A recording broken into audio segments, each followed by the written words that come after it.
The Cincinnati Bengals 2014 NFL season can be summed up with the following words: more of the same.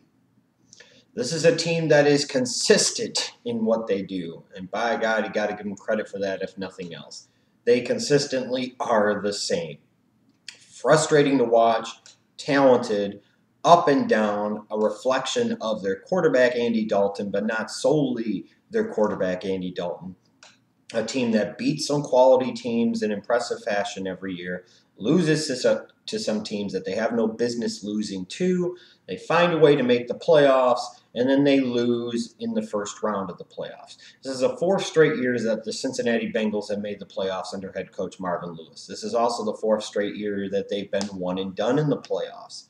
At some point in time, you have to shake up the formula. At some point in time, you have to wonder if the Cincinnati Bengals will ever get over that hump, and whether or not that's just a reflection of Andy Dalton and his up and down play and his inability to play well come playoff time, or if that goes farther up in the organization, and is it a reflection of Marvin Lewis and in the fact that he's a guy that can get you to a certain point, but you at some point in time maybe need somebody else to come in, shake some things up to help take your team to the next level. When you look at the Bengals in the regular season, I mean, to their credit, this is a team that beat the Ravens twice, a Ravens team that beat the Steelers in the wild card round. That was a very game opponent for the Patriots in the divisional round.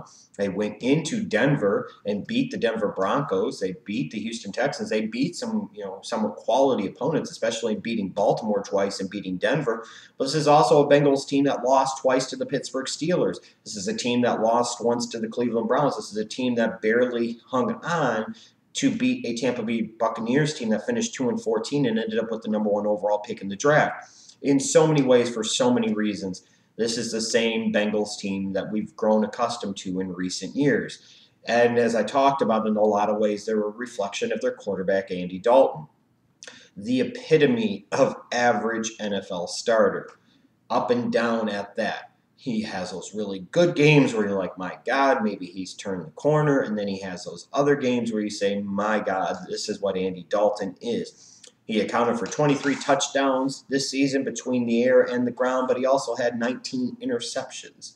So this is a guy that turned the ball over way too much and generated far too few touchdowns to compensate for those number of turnovers. To be fair, he wasn't always dealing with the full deck on the offensive side of the ball. He lost his first-round pick from last year, Tyler Eifert, the tight end, for the majority of the season due to an elbow injury. A.J. Green didn't play all 16 games, and he was limited somewhat by injury even when he did play. He didn't have Gio Bernard for a few weeks, which was okay in a sense because it allowed Jeremy Hill to come in and establish himself as the bell cow between the tackles type of back that this Bengals offense really lacked and really needed. But to be fair to Andy Dalton, especially when it came to the playoff game, it's not like he played terribly, but he's going in without a starting tight end, Jermaine Gresham. He's going in without his top-flight NFL wide receiver in A.J. Green on the outside. How much success was an Andy Dalton really going to have in that situation, in particular when the play calling was so atrocious in the second half, and I believe the Bengals only ran the ball 3 or 4 times when they were only down a few points? You can't do that. You're putting way too much pressure on Andy Dalton with way too little to work with. And that was a mistake of the Cincinnati Bengals offense. And to be fair to Andy Dalton in that offense, does he really have the weapons that he needs to be able to take that next step? I'm not so sure. But the problems weren't just offensive with this Bengals team in 2014. They had problems on the defensive side of the ball. In particular, the ability to rush opposing quarterbacks. They didn't do it really all season. They had 20 sacks in 16 games. Butt naked last in the league in that category.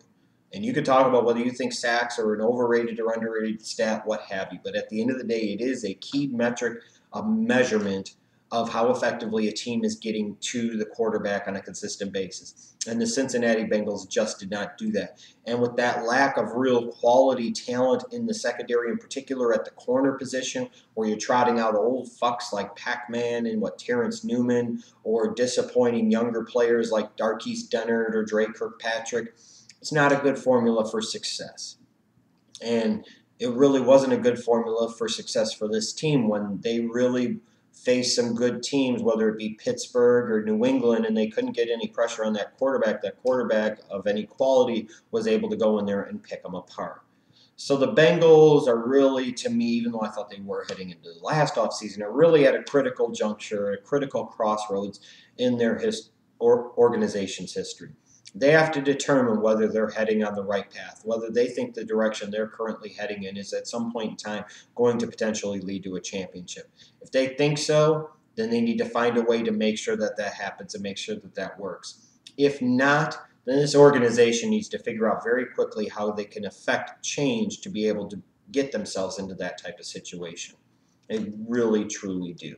In terms of their needs in this offseason, it looks like they're going to stick with Marvin Lewis as head coach. That could be a good or a bad thing. They're going to stick with Andy Dalton at quarterback. That could be somewhat good, but probably more bad thing. They need to get some help for Marvin Lewis on that defensive side of the ball, and they need to get some help for Andy Dalton on that offensive side of the ball. The Bengals in recent years have done a good job in the NFL draft in terms of drafting best available player and not necessarily for a specific need. And while I don't want to sit there and say that they need to totally change their philosophy in the draft, I'm not sure that they necessarily need to do that. They maybe do need to get a little more aggressive in free agency to fill a couple of specific needs, namely pass rusher and perhaps a number 2 wide receiver. But they also need to sit there and fill some of those needs, find a way to fill some of those needs in the draft. In terms of their needs, I referenced pass rusher. They need pass rushers in a bad way. They had 20 sacks on the season. I believe Dunlap had 8 or 9 of them. So 40% or so of your sacks came from one guy. And when he only has 8, that ain't a good thing. They need somebody on the other side. They felt the loss, I think, of Michael Johnson in free agency this season. They need to find another pass rusher because I don't think Marcus Hunt is that guy. You could argue they need 2 pass rushers, and I wouldn't disagree with that at all. Maybe one from the defensive end position and maybe one from the strong side linebacker position, somebody that you utilize more effectively in blitz situations. They need to get more help for Andy Dalton on that offensive side. They need some young depth at offensive tackle. Andrew Whitworth had a all-pro caliber season, in my opinion, at left tackle. But how much longer is he going to be able to play at that level? At right tackle, Andre Smith went out with injury. Eric Winston came in and did an effective job. But would it really hurt to have some young depth in the fold? Maybe somebody that you could even flip inside to play guard right away if you need to. Got to do a better job of protecting Andy Dalton. That's always the case. Do an even better job of blocking in the running game. You also need to get some help, some weapons on the outside. It helps out Andy Dalton. It helps out A.J. Green. It helps out that Bengals running game that could be very, very good with a combination of Hill and Bernard in the backfield. They need to find a more legitimate number 2 wide receiver. I think in part 2, they felt the loss of Andrew Hopkins out of the slot. You could argue that the Bengals need to address wide receiver twice in this draft. They need to find a more legitimate, more explosive number 2 wide receiver. And you might say that comes in the form of Marvin Jones returning back from injury in 2015. That could be the case, but do you want to bet the farm on that? Do you want to guarantee that? What would be so wrong with them addressing it and for sure getting that guy or doing something else to make sure that they got that guy? Even more so and even more importantly, I think they need that explosive type of slot weapon.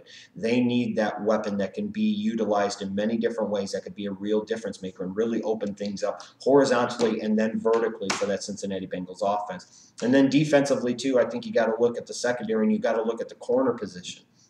Is Dre Kirkpatrick ever going to be much of anything? I don't know. Is Darqueze Dennard really ever going to be much of anything? I don't know. At this point in time, with the other old fossils that they have playing corner there, they need to sit there and find a way to get some additional young depth in that secondary, especially because at some point in time, they're going to have to contain and figure out a way to beat Andrew Luck and the Indianapolis Colts in the playoffs, and the horses they have right now just aren't enough horsepower to get it done.